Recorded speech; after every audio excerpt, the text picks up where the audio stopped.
토라 포션 두 번째, 노아, 창세기 6장 9절에서 11장 32절 말씀, 이사야 54장 1절에서 55장 5절 말씀, 마태복음 24장 36절에서 44절 말씀입니다. 구약 성경은 히브리어로 쓰여졌으며 간혹 번역본에서는 놓치는 어휘와 의미들이 있습니다.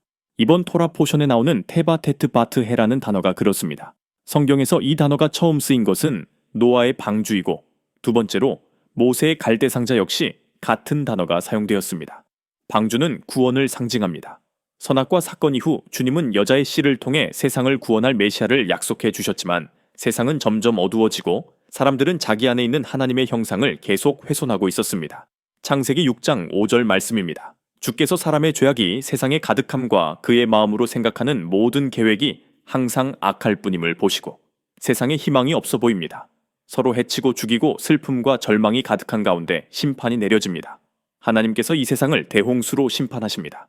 오직 노아를 포함한 8명의 가족과 동물들이 방주 안에서 구원을 받습니다.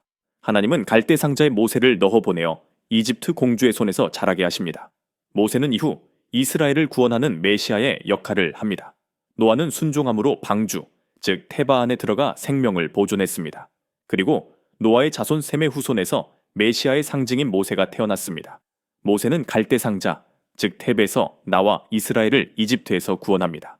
노아의 순종이 없었다면 인류는 대홍수 때 전멸했을 것이고 여자의 후손의 계약도 성취되지 못했을 것입니다.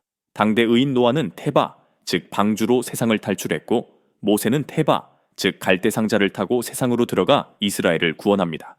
메시아 예수와께서 세상에 오신 이유도 이것입니다. 그분은 육신의 옷을 입으시고 이스라엘을 구원하러 오셨습니다. 즉 빛이요 생명이신 주님이 육신의 옷을 입고 세상에 내려오셨습니다. 우리는 방주이신 예수와 안으로 들어가야 합니다. 그리고 예수와와 함께 성화된 모습으로 다시 세상에 나와야 합니다. 이번 토라 포션은 인류의 두 가지 삶의 모습을 보여줍니다.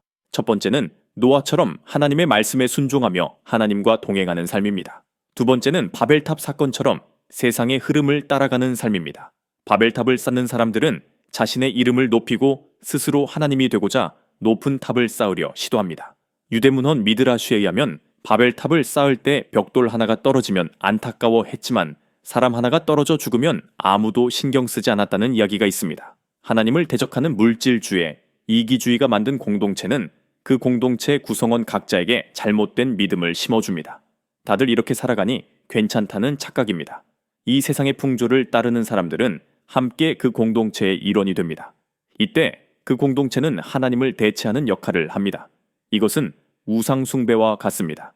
마땅히 하나님께 드려야 할 믿음을 공동체에 바칩니다. 그리고 그 공동체가 그들의 삶의 기준을 정합니다. 마태복음 24장 37절 말씀입니다. 노아의 때와 같이 인자의 임함도 그러하리라. 마지막 때가 다가옵니다. 노아처럼 하나님 말씀에 순종하며 세상을 따라가지 아니한 사람들이 예수와의 재림 때 구원을 받습니다. 2000년 전에는 메시아께서 겸손한 종으로 오셨지만 다시 이 세상에 오실 때는 심판의 주로 오십니다. 계시록 13장 8절 말씀입니다. 죽임을 당한 어린 양의 생명책의 창세 이후로 이름이 기록되지 못하고 이 땅에 사는 자들은 다 그 짐승에게 경배하리라. 이 짐승은 세상을 지배하는 자입니다. 이 세상의 시스템을 주관합니다. 이 땅에 사는 사람들이 이 짐승에게 경배합니다. 이 세상을 따라가는 사람들은 결국 짐승을 경배하며 짐승처럼 살아갑니다. 남에 대한 이해 배려도 없으며 자신만 괜찮으면 남이 어떻게 되든 상관없다는 것입니다.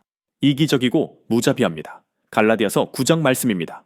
육체의 일은 분명하니 곧 음행과 더러운 것과 호색과 우상 숭배와 주술과 원수 맺는 것과 분쟁과 시기와 분냄과 당짓는 것과 분열함과 이단과 투기와 술 취함과 방탕함과 또 그와 같은 것들이라 전에 너희에게 경계한 것 같이 경계하노니 이런 일을 하는 자들은 하나님의 나라를 유업으로 받지 못할 것이요 하나님의 나라는 세상과 정반대입니다.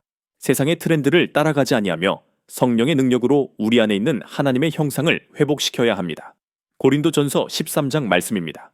사랑은 오래 참고 사랑은 온유하며 시기하지 아니하며 사랑은 자랑하지 아니하며 교만하지 아니하며 무례히 행하지 아니하며 자기의 유익을 구하지 아니하며 성내지 아니하며 악한 것을 생각하지 아니하며 불의를 기뻐하지 아니하며 진리와 함께 기뻐하며 모든 것을 참으며 모든 것을 믿으며 모든 것을 바라며 모든 것을 견디느니라. 결국 인생은 두 방향입니다. 축복이냐 저주냐, 생명의 길이냐, 죽음의 길이냐입니다. 선택은 스스로의 몫입니다. 하나님의 자녀가 되어서 예수와의 형상을 본받을지 아니면 현 세상의 주관자인 짐승의 모습을 닮아갈지 우리는 각자 선택하고 결정하며 살아가는 것입니다.